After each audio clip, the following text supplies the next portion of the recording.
அருமையானவர்களே, இந்த நாளிலும் அவனுடைய வார்த்தை நினைவிலே கொண்டு வருகிறேன். சகரியா 4 அதுல 6.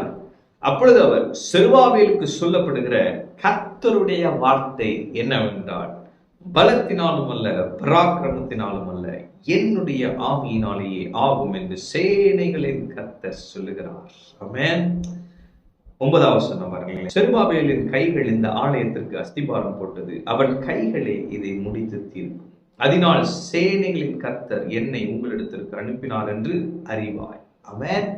அப்போ ஆண்டவர் இன்னைக்கு உங்களை பார்த்து சொல்லுகிறாரு, பலத்தினாலும் அல்ல, பராக்கிரமத்தினாலும் அல்ல, என்னுடைய ஆவியினாலே ஆகும். ஆமென். செருபாபேல் நீங்க பார்த்தீங்கன்னா ஆலயத்தை கட்டுகிறார்.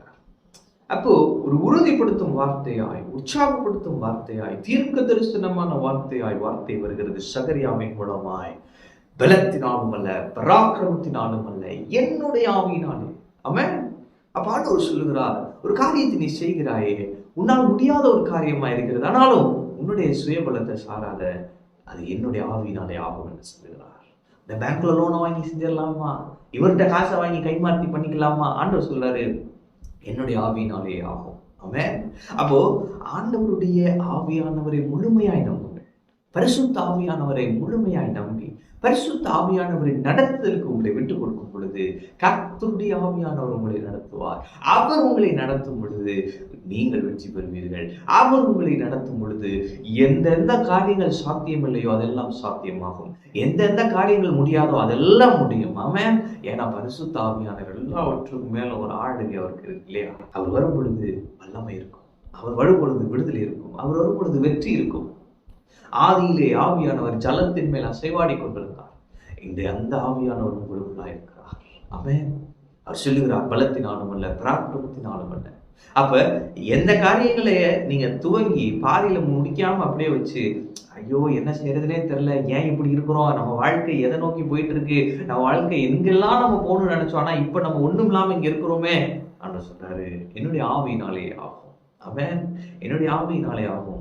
அவன் கைகளே கட்டி முடிக்கும். அவன் உங்களை கொண்டுதான் செய்வார். யாரையாவது செஞ்சு வச்சு இதெல்லாம் பண்ணிடலாமா? உங்களை கொண்டுதான் செய்வார். அவன் பாருங்க, தாவீது கோலியாத்தை நீங்க பாருங்களேன். கோலியாத்தை பார்த்து முழு இஸ்ரவேல் ஜனங்களும் பயப்பட்டாங்க. சவுல் ராஜா, அபிஷேகம் பண்ணப்பட்ட ராஜாவே பயப்படுறாரு. அப்போ ஒருத்தர் வராரு பாருங்க, தாவீது சின்ன பையன் வந்துட்டு அவன் கோலியாத்தை அடிக்கிறான். வெறும் ஒரு கல் எடுத்து அடிக்கிறான், அவன் சாகுறான். பலத்தினாலும் அல்ல, பராக்கிரமத்தினாலும் அல்ல, அவருடைய ஆவியினாலே ஆகும். ஒரு சேனையால முடியாதது, ஒரு ராஜாவால முடியாது, ஒரு ஆட்டு மேய்ப்பன் அவனால முடிந்தது எப்படி? ஆவியாலே ஆகும். கர்த்தர் எங்களுக்காக யுத்தம் பண்ணுவார். அவன் அப்போ இந்த யுத்தம் கர்த்தருடையது. அவர் சொல்லுகிறார், நான் உனக்காக யுத்தம் பண்ணுவேன், நான் உனக்காக பெரிய ஜெயத்தை தருவேன், என்னுடைய ஆவியினாலே ஆகும் என்று சொல்லுகிறார். அவன் எனவே என்கிட்ட ஒரு பெரிய பேக்ரவுண்ட் இல்லை பிரதர், என்கிட்ட காசு பணம் அவ்வளோ இல்லை பிரதர், இதை செய்து முடிக்கக்கூடிய ஆற்றல் எனக்கு இல்லை பிரதர், அதெல்லாம் உங்களுக்கு வேணாம் பிரதர், ஆவியானவர் போதும். ஆமென். ஆவியானவரை சார்ந்து வாழுங்கள், அவர் காரியத்தை வாய்க்க பண்ணுவார்.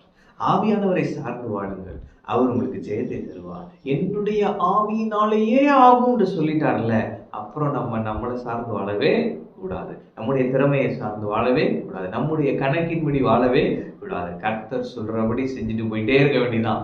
ஆவியானவர் நடத்துறபடி போயிட்டே இருக்க வேண்டியதான். அப்படி போகும் பொழுது அவர் சித்தத்தை செய்து கொண்டே இருப்போம். ஆமென். அப்படியாக கர்த்தர் நம்மை நடத்தும் பொழுது பெரிய பெரிய காரியங்களை நம்மால் செய்ய முடியும். பாருங்க, பேதுரு அவர் வாழ்க்கையில யோசிங்களேன், அவர் ஒரு மீனவன்.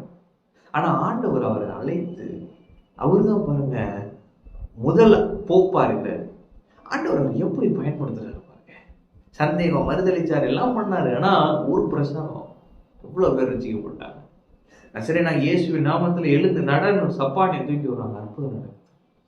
அப்போ மரித்தோரை உயிரோடு எழுப்புறாரு. அண்ணா நான் சொல்றேன், இதெல்லாம் எப்படி அப்படின்னா ஆவியினாலே ஆகும். அவன் அப்ப ஆண்டவர் உங்க நிலையை மாற்ற விரும்புகிறார். அவருடைய ஆவியினாலேயே ஆகும். உங்களை வித்தியாசமாய் வேறு மனிதனாய் பயன்படுத்த விரும்புகிறார். அவருக்கு நீங்க உங்களை ஒப்பு கொடுங்க, அவருடைய சித்தத்திற்கு உங்களை ஒப்பு கொடுங்க. அவர் இன்று உங்களுக்கு உறுதிப்படுத்தி சொல்லுகிறார், பலத்தினாலும் அல்ல, பராக்கிரமத்தினாலும் அல்ல, என்னுடைய ஆவியினாலேயே ஆகும். அவருடைய ஆவியினாலே நிச்சயமாகும். உங்கள் வாழ்க்கை மாறும். நீங்கள் செய்து முடிப்பீர்கள். நீங்கள் உயர பரப்பீர்கள். எட்ட முடியாத உயரங்களில் கர்த்தர் உங்களை கொண்டு போவார். நீங்கள் வெற்றி மேல் வெற்றி பெற்று தேவ நாமத்தை மகிமைப்படுத்துவீர்கள். ஆகாத காரியங்கள் எல்லாம் ஆகும். இயேசுவின் நாமத்தில் கர்த்தர் உங்களோடு இருக்கிறார். கர்த்தர்களை ஆசீர்வதிப்பார்.